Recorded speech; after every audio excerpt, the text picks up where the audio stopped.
Dear students, हम आज आपको टाइम मैनेजमेंट के बारे में हम बात करेंगे क्योंकि अभी बोर्ड्स के पेपर नज़दीक आ रहे हैं और हर बच्चे का एक प्रॉब्लम है कि सर पेपर कंप्लीट नहीं होता है, बहुत दिक्कत जाती है, समय नहीं मिलता।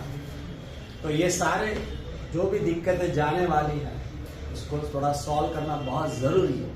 तो प्रॉपर अगर टाइम मैनेजमेंट अगर हमने किया तो हमारा पेपर ये 2.5 घंटे में पूरा हो जाता है अगर देखा गया तो प्रॉपरली। ओके, बहुत सारे बच्चे टेंशन में रहते हैं कि पेपर कैसे शुरू करें, क्वेश्चन नंबर 1 से ले या नीचे से ई सेक्शन चालू करें या डी सेक्शन चालू करें।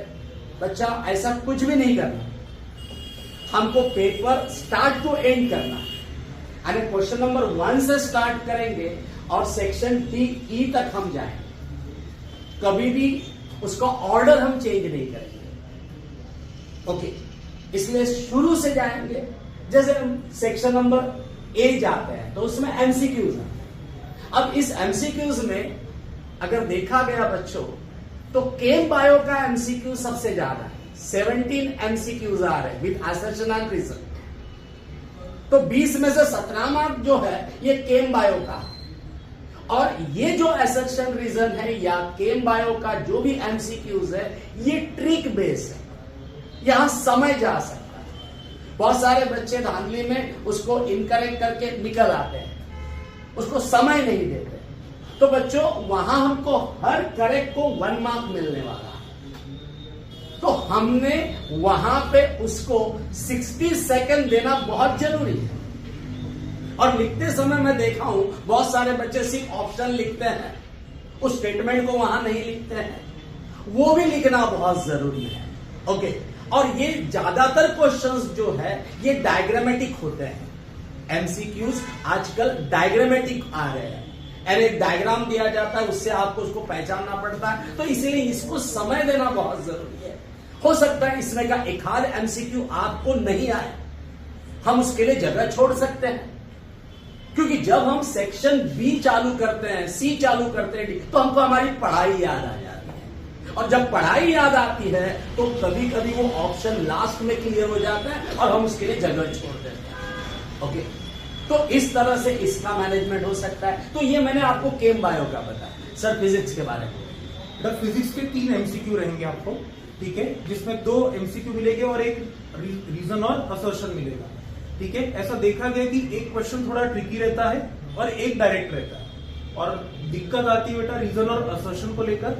तो जब भी आप अपना स्टडी करोगे, अपने जो 4 चैप्टर्स है फिजिक्स के, तो जब भी आप करोगे उसी से ही नॉलेज गेन करके, या नॉलेज बेस्ड रहता है आपका असर्शन और रीजन। ठीक है, जैसे हमने एक फॉर्मूला देखा था वेवलेंथ को लेकर अभी आज। ठीक है, तो वही चीज। ओके, अभी हम अगर सेक्शन बी पे जाते हैं तो यहां पे वेरी शॉर्ट आंसर्स आते हैं बच्चों, वेरी शॉर्ट आंसर्स। यानी इसको आपको जितना पूछा गया है उतना ही लिखना पड़ता है, ये इसका मतलब है very short answer. Name 1 example, आपको एक ही एग्जाम्पल लिखना है। ओके, अगर वहां पे लिखा गया है राइट एनी 2 यूजेस तो आपको 2 ही लिखना है। नो डाउट आपको चारों के चारों आ रहे हैं, बट आपको उसमें से 2 ही लिखना है। इसीलिए यहां पे हम हर क्वेश्चन को 5 मिनट देना बहुत जरूरी है, क्योंकि वो हमको हर सही क्वेश्चन जो है ये 2 मार्क देने वाला है। कभी कभी इसमें डिफरेंस बिटवीन आ जाता है, डेफिनेशन आ जाता है, लॉ आ जाता है। ओके, केमिस्ट्री में कोई एक आध इक्वेशन लिखने को आ जाता है, तो वो इक्वेशन ही आपको प्रॉपरली लिखना है। तो यहां पे थोड़ा बहुत आपको लिखना पड़ेगा। इसलिए हर क्वेश्चन को यहां पे आपको 5 मार्क्स अगर देते हैं तो बराबर यहां पे हमारा सेक्शन बी जो है ये 30 मिनट्स में खत्म हो जाता है। यहां पे आपको थोड़ा ज्यादा समय इसलिए कभी कभी देना पड़ेगा क्योंकि यहां पे रिएक्शंस वाले क्वेश्चंस होते हैं। ओके, या बायोलॉजी का थोड़ा सा एक्सप्लेन करने वाला पार्ट होता है। ओके, बट उसको आपको गिन चुन के वहां से आपको लिखना है कि क्या पूछा है और क्या लिखना है। ओके, सर फिजिक्स के बारे में मेरे फिजिक्स में यहाँ पर आपको 2 क्वेश्चन मिलेंगे 2 मार्क्स के। एक कंपलसरी क्वेश्चन है और एक क्वेश्चन में ऑप्शन के साथ दिया रहेगा। तो यहाँ पर लॉ आ सकता है, डायग्राम आ सकते हैं, डिस्टिंग्विश बिटवीन रहेगा, ठीक है, और क्वेश्चन ज्यादा ट्रिकी नहीं रहेंगे। तो कोशिश करिए कि हम आंसर को पॉइंट टू पॉइंट ही लिखें, ठीक है। जितना इलैबोरेट करेंगे टाइम अपना यहाँ जा सकता है, ठीक है। अब हम सेक्शन सी पे जाते हैं बच्चों। ये शॉर्ट आंसर्स होते हैं, ये कुछ करीबन 7 क्वेश्चंस है। इसमें भी आपको यहाँ पे केमिस्ट्री या बायो में और मिलेगा, आपको चॉइस मिलेगा। यहाँ पे आपको थोड़ा समय ज्यादा लगेगा क्योंकि 3 मार्क क्वेश्चन हम देख रहे हैं बहुत डिस्क्रिप्टिव पूछे जा रहे हैं। ओके, जहां पे एक ही इसमें एक बड़े क्वेश्चन में आपको सब क्वेश्चंस रहते हैं तो उसको प्रॉपरली लिखने के लिए समय लगता है। यहां पे हो सकता है एक आध डायग्राम आपको रॉन्ग दिया जाए, उसको करेक्ट भी करना पड़े बायोलॉजी में। ओके, ये भी आ सकता है। यहां पे आपको कोई एक आध एक्सपेरिमेंट लिखने को आ सकता है। यहां पे एक्टिविटी बेस्ड क्वेश्चंस होते हैं। ओके, नॉलेज बेस्ड क्वेश्चंस भी यहां पे होते हैं। ओके, इस वजह से आपको यहां पे जो 3 मार्क्स क्वेश्चन है इसको बायो में और केम में बहुत ज्यादा फोकस करना है क्योंकि जो लेंदी लेसन है, लाइफ प्रोसेस है, ओके, वहां से यहां क्वेश्चन सेट होता है। ओके, कंट्रोल कोऑर्डिनेशन है। ओके, ये जो लेंदी लेसन है यहां से, इसीलिए इसको हम हर क्वेश्चन को 7 मिनट इन एन एवरेज चला रहे हैं। तो अप्रोक्सीमेटली ये 50 मिनट्स में हो जाना चाहिए। मैं ऐसा कहता हूं कि यहां पे आप टाइम मैनेजमेंट करना बहुत जरूरी है, इसीलिए क्वेश्चंस को अच्छे तरीके से पढ़िए, जो पूछा है उसको ही आंसर्स दीजिए। बेटा यहाँ पर फिजिक्स में जो है 3 मार्क्स के 3 क्वेश्चंस होते हैं और तीनों के तीनों क्वेश्चन कंपलसरी होते हैं। यहाँ के क्वेश्चंस न्यूमेरिकल बेस्ड हो सकते हैं, रे डायग्राम बेस्ड हो सकते हैं, और आपको ये भी ध्यान होगा कि आपका जो लाइफ चैप्टर में जो क्वेश्चंस रहते हैं कभी कभी अपने को न्यूमेरिकल सॉल्व नहीं करना पड़ता है, हमें डायग्राम बना के उसे सॉल्व करना पड़ता है। तो थोड़े इस क्वेश्चन रहेंगे। एक्टिविटी बेस्ड क्वेश्चन है, जैसे आपका ओम्स लॉ आ सकता है, या फिर अपन ने टिंडल इफेक्ट देखा था स्कैटरिंग वाला। एक्टिविटी बेस्ड वाले क्वेश्चन आपको यहाँ दिख सकते हैं। तो यहाँ पर फिजिक्स में सेक्शन सी में 3 मार्क के 3 कंपलसरी क्वेश्चन है, there is no internal choice. अब हम सेक्शन डी में जाते हैं। ये लॉन्ग आंसर वाला पैटर्न है। यहां आपको हर क्वेश्चन को चॉइस है बच्चों।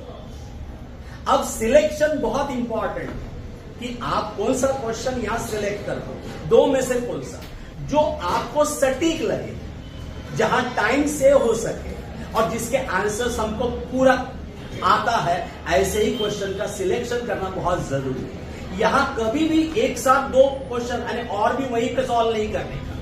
कोई भी बच्चा 5 मार्क का एक तो हो जाता है, उसको लगता है थोड़ा समय है मैं और कर रहा हूं, बिल्कुल नहीं। और ये आप आखिरी में सबसे लास्ट में कर सकते हैं अगर आपके पास समय है तो। बट यहाँ पे ये लॉन्ग आंसर्स वाले होते हैं, बट यहाँ पे ऐसे छोटे छोटे क्वेश्चंस होते हैं। ओके, एंड एक क्वेश्चन में आपको 3-4 अलग अलग क्वेश्चंस आपको दिखेंगे, तो उसको थोड़ा समय ज्यादा लगता है। तो हम हर यहाँ पे हर क्वेश्चन के लिए 10 मिनट्स दिए हैं। ओके, तो 10 मिनट में यहाँ कहीं आप उसको टाइम सेव कर सकते हैं और हम उसको आगे बढ़ा सकते हैं। बट यहाँ पे बायो का एक क्वेश्चन, केमिस्ट्री का एक क्वेश्चन आपको कंपल्सरी करना। ओके, अभी केमिस्ट्री में यहाँ पे कार्बन एंड कार्बन कंपाउंड और मेटल एंड नॉन मेटल्स, ये जो 2 क्वेश्चन है, ये सस्पेक्शन बहुत ज्यादा है। बायो में यहाँ पे how do organism reproduce, okay, वहां से 5 मार्क्स का क्वेश्चन। ओके, नहीं तो कंट्रोल एंड कोऑर्डिनेशन। ओके, तो ये जो है आपको अच्छे तरीके से करना है और इसको आपको टू द पॉइंट लिखना बहुत जरूरी है।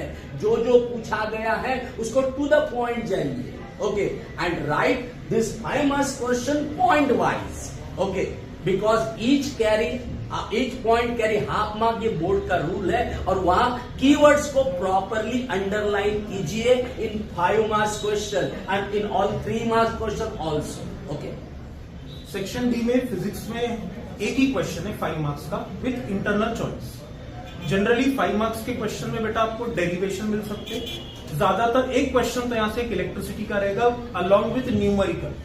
आपको पता है इलेक्ट्रिसिटी में 3 डेरिवेशन है, सीरीज कॉम्बिनेशन, पैरेलल कॉम्बिनेशन और हीटिंग इफेक्ट। ठीक है, तो एक क्वेश्चन यहाँ से इलेक्ट्रिसिटी का रहने के चांसेस है। सीरीज और पैरेलल के न्यूमेरिकल भी आ सकते हैं यहाँ पर, ज्यादातर हमने वही देखा है। ओके, तो यहां पर सेक्शन डी में आपका 5 मार्क्स का एक ही क्वेश्चन है विथ इंटरनल चॉइस। बच्चों last that is the section E, okay, case study, okay, और ये बड़े सटीक आंसर्स हमको लिखना पड़ता है। यहां पे ए, बी और सी 3 होता है।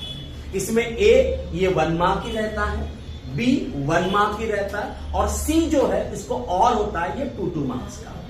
यहां पे आपको जो गिवन इंफॉर्मेशन है उसे पढ़ना है, ओके, और बाद में इसको अटेम्प्ट करना है, ओके। यहां हो सकता है कभी कभी अपने ओन लैंग्वेज का भी इस्तेमाल करना पड़े, क्योंकि जहां जहां जस्टिफाई योर आंसर, ओके, या explain in brief, okay, right your opinion, ये ऐसे ओपन एंडेड क्वेश्चन जहां होता है ना, वहां अपने मन से लिखना पड़ता है। तो यहां पे बच्चों 3 क्वेश्चंस है, हम हर एक को इसको 10 मिनट दिया है, बट ए और बी जो है वो जल्दी हो जाता है, सी को थोड़ा समय लगता है, और वहां पे क्योंकि वो 2 मार्क्स का होता है, तो एटलीस्ट वहां 2 to 3 पॉइंट्स उसके आने चाहिए। आपको छोटा भी लगता हो तो रिजल्ट लिख के वहां आ जाओ, क्योंकि ये केस स्टडी के क्वेश्चन है, ओके, और केस स्टडी में आंसर ये ओपन एंडेड होते हैं, ओके, उसकी कोई लिमिट नहीं होती, इसलिए इसको थोड़ा सा डिस्क्रिप्टिव जाओ, क्योंकि ये 4 मार्क का है, ओके। बट ए और बी, नेम, एग्जाम्पल, ऐसे क्वेश्चन रहता है, या डिफाइन ऐसे रहता है, तो उसको वन सेंटेंस में खत्म आप कर सकते हैं, कोई प्रॉब्लम नहीं। बट इस तरह से आप इसको टाइम मैनेजमेंट ला सकते हैं। फिजिक्स में एक केस बेस्ड क्वेश्चन रहेगा। ज्यादातर देखा गया है कि ये क्वेश्चन या तो ह्यूमन आई से लिया जाता है या फिर मैग्नेटिक इफेक्ट से लिया जाता है, जहां पर एप्लीकेशन बेस्ड है, ओके। तो एक ही क्वेश्चन मिलेगा, और सर ने आपको बताया है 1, 1, 2 का कॉम्बिनेशन रहता है, ओके। तो बच्चों ये पूरा अगर देखा गया, और केस स्टडी ये इस साल हेरिडिटी से है, जो टॉपिक बहुत इंपॉर्टेंट टॉपिक है। अब यहां पे अगर हम देखें तो टोटल टाइम इस ड्यूरेशन से अगर आप जाते हैं तो आपका पेपर जो है वो 160 मिनट में खत्म हो जाता है, ओके, और बचा हुआ आपको समय मिला है 180, और 160 में खत्म हो रहा है। अब ये 20 मिनट्स में हम क्या करें? पेपर जल्दी दे के बाहर है? बिल्कुल नहीं।